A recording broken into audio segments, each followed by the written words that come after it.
Welcome to my channel. This is JC Rock and Metal Reviews. My name is John, and I'm continuing my series of the top 10 albums of a specific year. And this video I'm talking about 1968.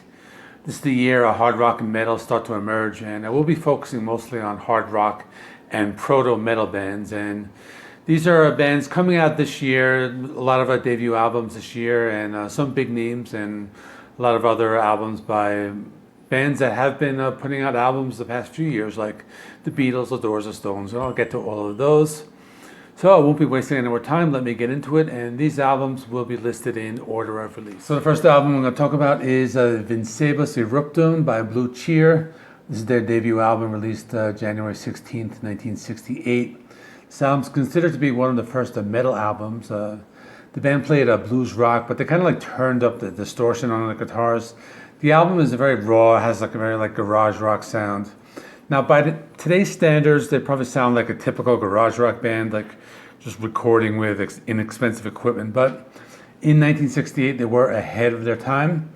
Their most notable song is the cover of Summertime Blues. That was also covered by The Who. Next I want to talk about Heavy by Iron Butterfly, released on January 22nd, 1968. This is their debut album. And as you can see from the name, this is kind of like the part of the origin of heavy metal. I mean, that name wasn't even invented yet. But this band is most well known for In-A-Gadda-Da-Vida, and that song is not on this album, but it will be on the one that we'll be talking about in a few minutes. But this album was an introduction to the band. They play a mixture of hard rock and psychedelic rock. And my favorite song is actually the last song, called the Iron Butterfly Theme. It's an instrumental, but it's a really cool and trippy psychedelic rock song. And it just explores all these different sound textures. I really like that last song, but this is one of those bands, I guess they probably should have been a lot bigger than they were. But anyway, I'll talk about them again in a minute. Next is Steppenwolf with their self-titled debut album, released January 29th, 1968. This one has the most well-known song, Born to Be Wild. This is the first time we hear the term heavy metal in the lyrics of a song. And this album is a mixture of blues rock, hard rock, and psychedelic rock. Another notable song is called The Pusher. And the two aforementioned songs were included in the movie Easy Rider in 1969. They also do a cover of Hoochie Coochie Man, originally written by Willie Dixon. So this is a really cool debut album by a very underrated band. So next, some more Iron Butterfly with In-A-Gadda-Da-Vida, released on June 14, 1968, only about 5 months after their debut album. Again, this one has the most popular song, the title track. It's 17 minutes long. It has an extended drum solo, but there was also a 3-minute single version of the song that they played on the radio often. And on this album, they kick up the psychedelic rock sound, and then experiment with a lot of different, song styles.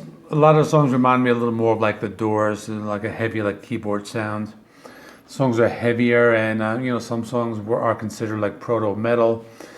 And even bands like Slayer, they covered the title track of this band. So this is actually, again, like I was saying, one of those bands I'm surprised they're not really as big as they are, because they should be as big as bands like the Doors and Stones and the Beatles, because this was actually the best-selling album of 1969, and the album supposedly sold over 30 million copies worldwide. But I guess they were kind of one of those one-hit wonder type of bands. But anyway, next is Saucerful of Secrets, the second album by Pink Floyd, released June 29th, 1968. So this album, Syd Barrett, he wasn't really doing too well, having some mental health issues. So they got David Gilmour in the band, and David Gilmour has been in the band. He plays guitar, and on this album, the band kind of experiments a little more. There's some longer songs.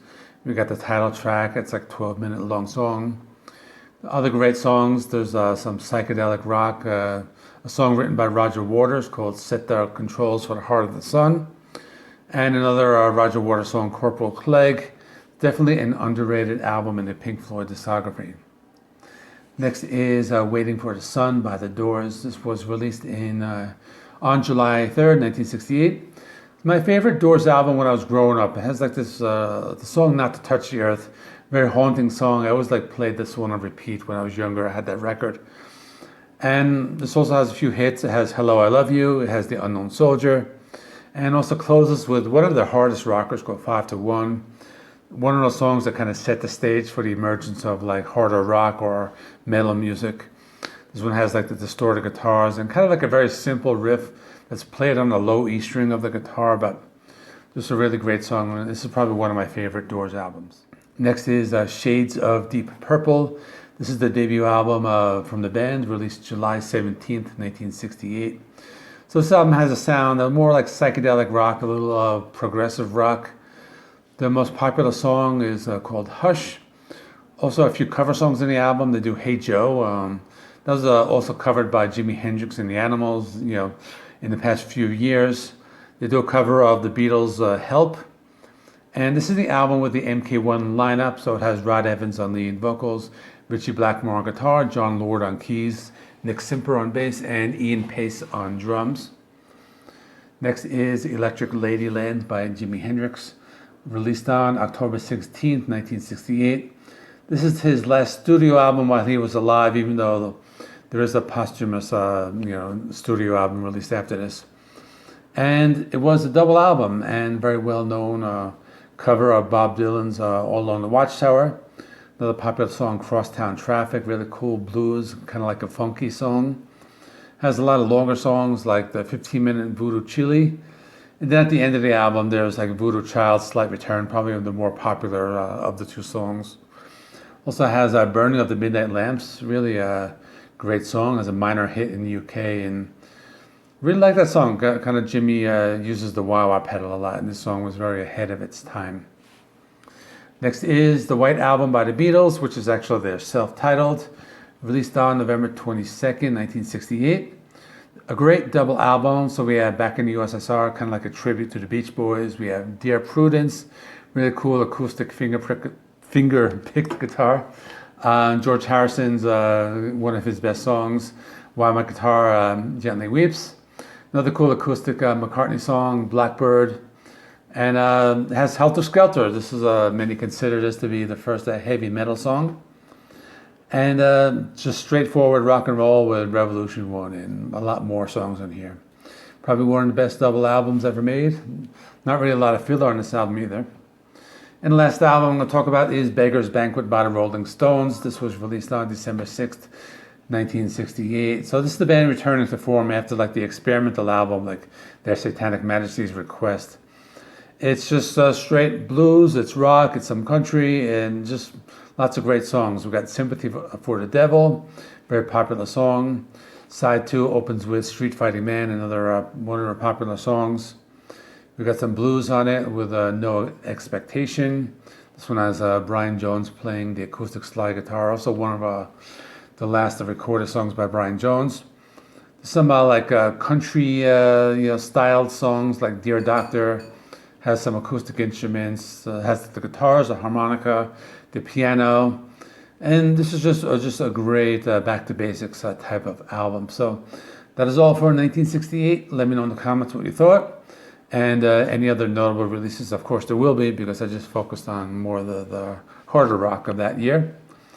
Tomorrow I will continue with 1969. It's definitely a big year because we have some great debuts from Led Zeppelin, actually 2 albums from Zeppelin. And some more like heavy stuff is coming out now.